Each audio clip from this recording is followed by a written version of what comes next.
Well, that's the Congress party. They're going after Prime Minister Modi for his words in Wardha. Like I said, Rahul Gandhi has just landed in Chandrapur, where he will be addressing a rally just minutes from now. His helicopter has landed. He's heading to the rally site. After that, he will be heading to Wardha, where the Prime Minister was speaking in that soundbite you just heard. I want to go across now to India Today's Sahil Joshi. He's with us on the ground from Wardha, where where the Prime Minister was speaking a few days ago, and where Rahul Gandhi will be speaking a short while from now.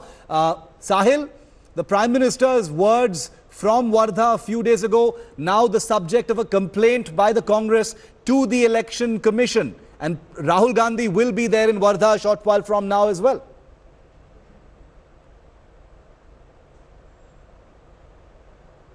Okay, we've lost that line with Sahil. We'll go back to him in Wardha. But 5 days to go, ladies and gentlemen, for the election. The man on your screen will be in Chandrapur in just a short while. And me and my panel here at Speech Analytica will be live analyzing the sentiments, the words used, all the thrust areas in Rahul Gandhi's speech in this edition of Speech Analytica. Before that, in just minutes from now, before we go live to Rahul Gandhi and begin to bring you Speech Analytica, I want to bring you, I want to get a word in from India Today's fact check team head, Balkrishna, whose hands are full. You know, Bala, I can imagine your team must be one of the busiest during election time. Every day there must be, more than a handful of things that you guys have to fact check. What's it been like? People are curious. I myself am curious. What's it been like with the speeches? Is your team finding a lot of work to do with the speeches also by big netas? Interestingly, Shiv, we can see that there is a pattern to the speech. We have been tracking the speeches of especially Rahul Gandhi and Narendra Modi, and we can see there are not too many facts these leaders are talking right now. If you talk about hard facts that we check, what we see is there a definite pattern to the speeches of Narendra Modi and Rahul Gandhi. If you analyze the patterns of the speeches of Narendra Modi, we can see that there are generally three layers in his speech. The first thing is they try to connect to the public audience with some emotive issues like Sabut versus Saput, referring to the to army jawans, referring to Pakistan. Then he brings in some work about his flagship schemes and how Congress government was corrupt and why people should not even think of bringing back Congress. And then he touches some issues which are handpicked, which touches about the local issues, what we see, we'll see in Chandrapur. He definitely picks up some local issues that specific to the constituency that is addressing to. While Rahul Gandhi will see that Rahul Gandhi is straightforward, is very aggressive, his questioning Prime Minister Chaukidar versus Chaukidar, we can see that he has been referring to Chaukidar Chor hai often in his speeches, and then is talking about unemployment, agrarian crisis. Absolutely. So very interesting, layered speeches, highly structured, nothing left to chance. These are hardly extempore speeches. Srijana, I want to bring you in on this as well, because Rahul Gandhi is about to begin speaking. Do you see or do you notice an evolution in Rahul Gandhi's speeches as we get closer to the elections?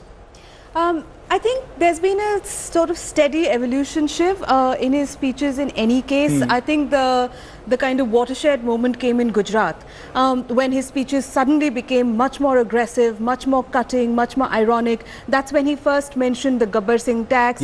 He seemed far more confident. So I think there has been a sort of steady evolution. I think Rafale was a bit of a setback because he wasted a lot of time and attention on a topic that didn't actually spark off much public response. So I think he's had to backtrack, obviously, from Rafale. It will be interesting to see how he now tackles the Prime Minister on jobs, etc. Because, as I said, the automatic response of many people, not just the Prime Minister, is what was your government, your party doing for so many decades? Employment and unemployment are not new issues to India, which have suddenly popped up in the last 4.5 years. They have been plaguing the Indian economy and society for decades. So he is on a slightly weaker wicket there as well. I personally think he's going to try to use the love, peace, goodwill, lots of hugs and kisses card. Let's see how far that actually goes. He is going to talk about the Prime Minister's attacks on the family, etc. I think he's probably going to have to confront that far more centrally than he has done. But let's see, because Rahul Gandhi is not known for making speeches that actually inflame crowds. He is not a charismatic speaker like Mr. Modi is. And and hence it is always interesting. There's always actually an element of surprise in what he might come up with. Okay, so what could he actually come up with? Anshumanji, I want to bring you in on this because, ultimately the voter, is being confronted with two threads and two narratives.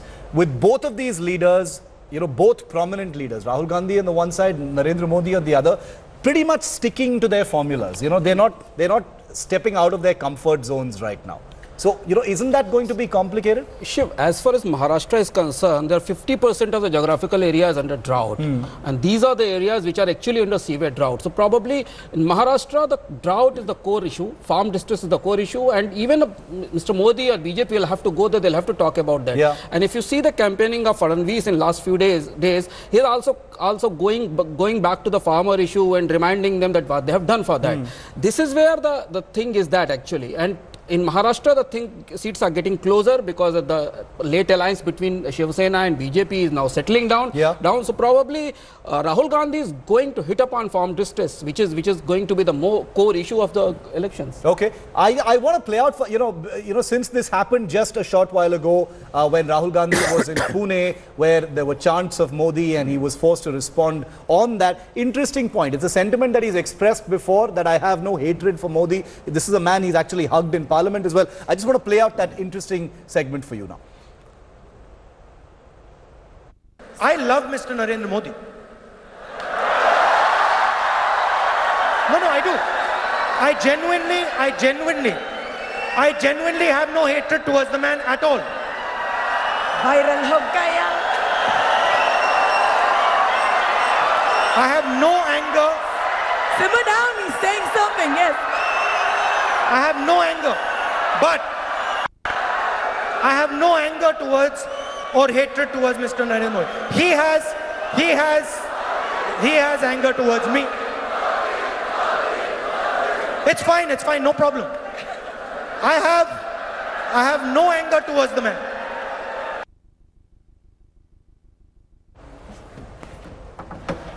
Okay, we've got more breaking news coming in now.